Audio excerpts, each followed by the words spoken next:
Hey YouTube, Ed here with Jack of All Trades, and welcome to another video.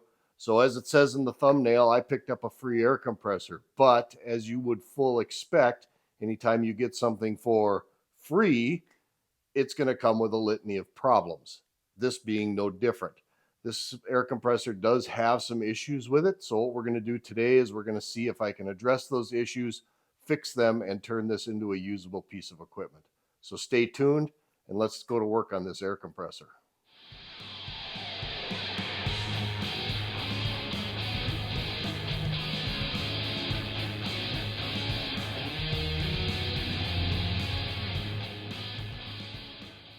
And welcome back. So before we get into today's video, as per the usual, I got to ask you to go down and hit that like and subscribe button. Make sure you ring that notification bell so you get notified of upcoming videos, and hit me with those comments. If you're liking these kind of videos and you want me to do more of them, let me know and I will certainly try to get that done. All right, what have we got here? We've got a 26-gallon 5-horse Husky air compressor. This has got a maximum pressure of 135 psi, and it'll pump out about 5.8 CFM at 90 psi of pressure. So it's a pretty decent air compressor. You could actually wire this up to run on either 110 or 220, and it is a 100% duty cycle air compressor. So we are borderline commercial or professional grade here. This thing's a little more than what you would find in your typical DIYer's house, but at the same time, it's not something that's going to be enough to power a complete auto shop or anything like that. But it's a pretty decent air compressor. It just has some issues. So let's go do a walk around real quick and let's talk about some of the issues that this air compressor has. All right, so what we've got here is we've got a Husky 5-horse, 26-gallon air compressor. It's got a 100% duty cycle.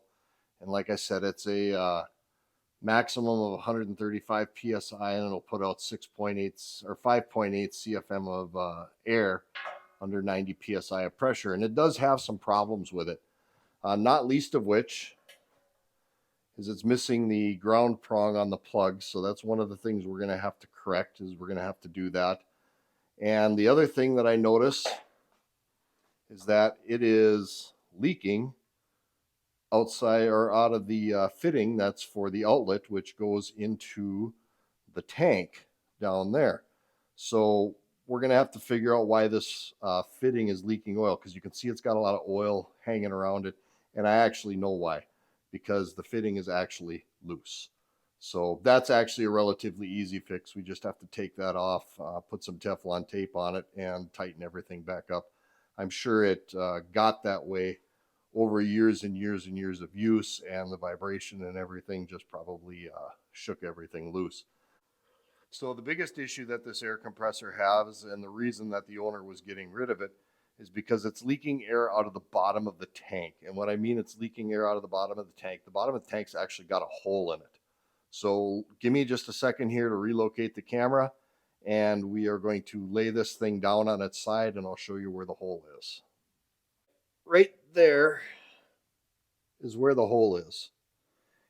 And when he told me it had a hole in it, he said he had drained the water out of it, and a whole bunch of rust of water came out, and that's when he realized that this thing had a hole in it.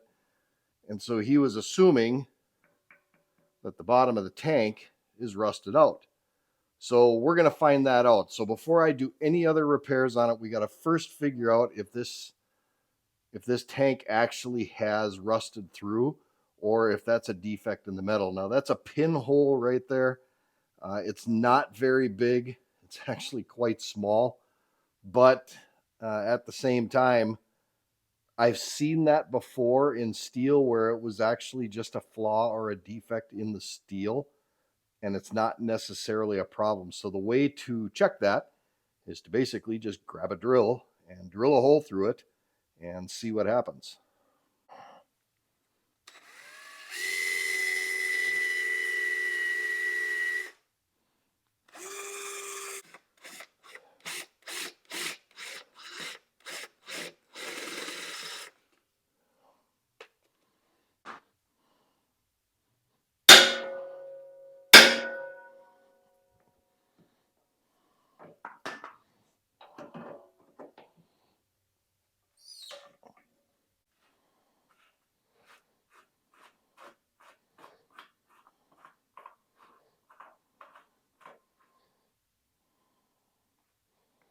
All right, so I was having a really hard time determining if it's actually rusted out or not.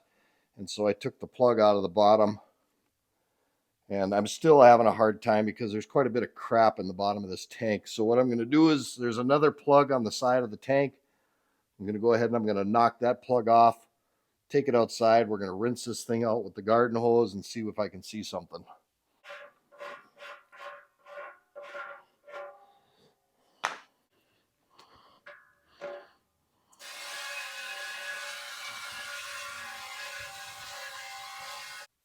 All right, so I cleaned out the tank, and a pretty good amount of stuff came out.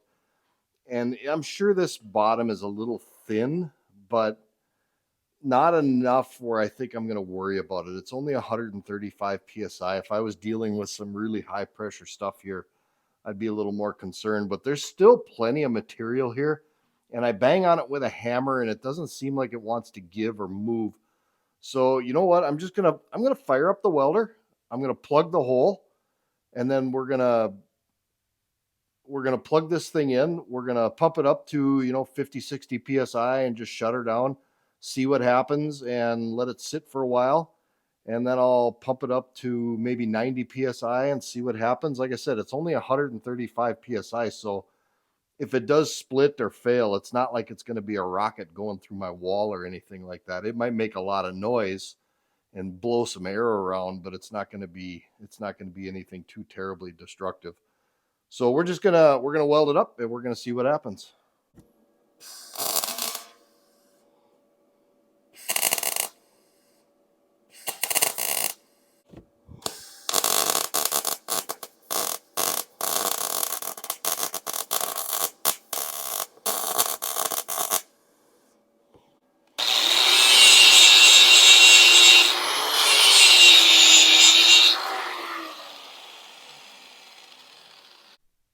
So the only paint that I've got left in the shop is Rust-Oleum hammered metal. So hammered metal it is.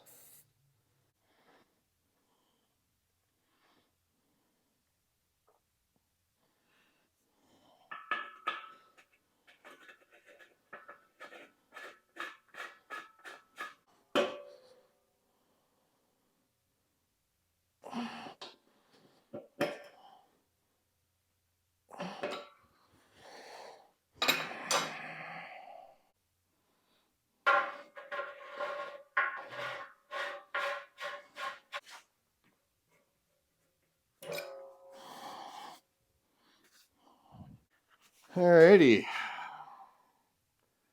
Go ahead and seal this back up. Clean it off.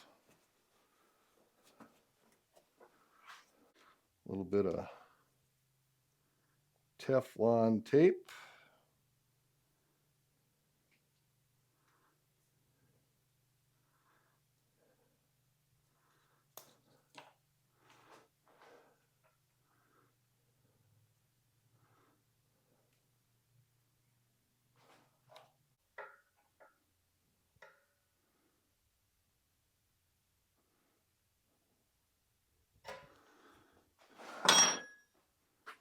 All right, so these are compression fittings, so I don't need Teflon tape on there. Just need to get them lined up and thread them together.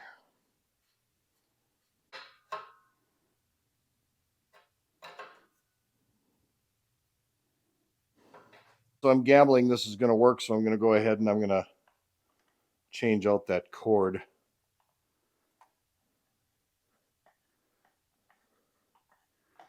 So the cord goes into the control box here, and then it just lifts off, and this is obviously your control box. Now, it's just a very simple matter of hooking the colors back up the same way that you got them. The cord I've got is for a 15 amp circuit. This is a 15 amp cord.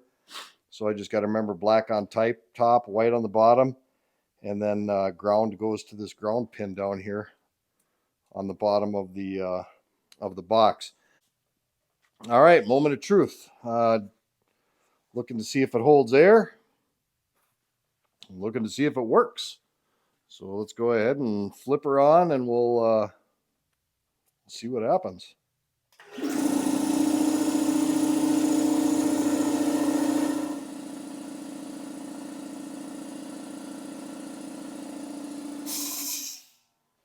Okay, we're just a little over 50 psi, almost 60 psi. I'm going to let it sit here for a while and see if it continues to hold air and make sure nothing leaks. Make sure my weld held, and we'll come back to it in, say, an hour. Been a little over an hour, and it's still holding just under 60 psi. It maybe lost 1 or 2 pounds, but you know, in the world of Ed, that's close enough. I haven't met an air compressor yet that didn't leak down a little bit. So let's go ahead and we'll bump it up to 85 or 90 psi and see how she does.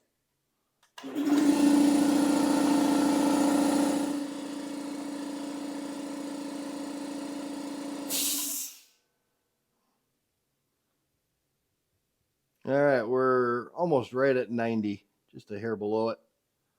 We'll let it sit now and make sure that the integrity of the weld held and see how it does. Been about an hour and a half, still holding at about 90. So I'd say the air leaks are pretty much non-existent. Now for the moment of truth, we're going to let her run up until kickoff, and hopefully it doesn't explode in my face. I guess we'll find out.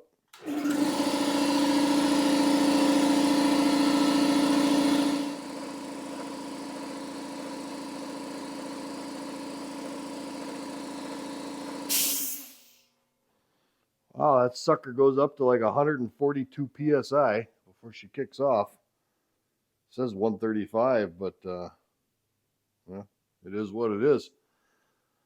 So let's leave it sit, see what happens. It's been about an hour and 15 minutes. It did lose a little pressure, but I know why, because I didn't have my valve completely tightened at the bottom. It is now. I mean, it was, I could actually hear it hissing a little. So I tightened it up, and I've been sitting for about an hour and 15 minutes, and the gauge hasn't moved. And even if it had dropped that 10 pounds in a couple of hours, I'm not going to lose any sleep about that. Like I said, in the world of Ed, that's close enough. I have yet to see an air compressor in my life that doesn't leak. So it looks like my weld is holding. I got it up to 140 psi and no issues. It held, and all the leaks are arrested, and the cord is replaced, and I have a working air compressor. And there you go. That's the video for a week. I took a free air compressor that had some problems, fixed those problems, and turned it into a working, usable piece of equipment. Now, if you're liking these kind of videos and you're liking this kind of content, please make sure you let me know by hitting that like and subscribe button down below, and make sure you ring that notification bell to get notified of upcoming videos. And of course, as always, hit me with those comments. If you're liking this kind of stuff, I'll continue to do more of it.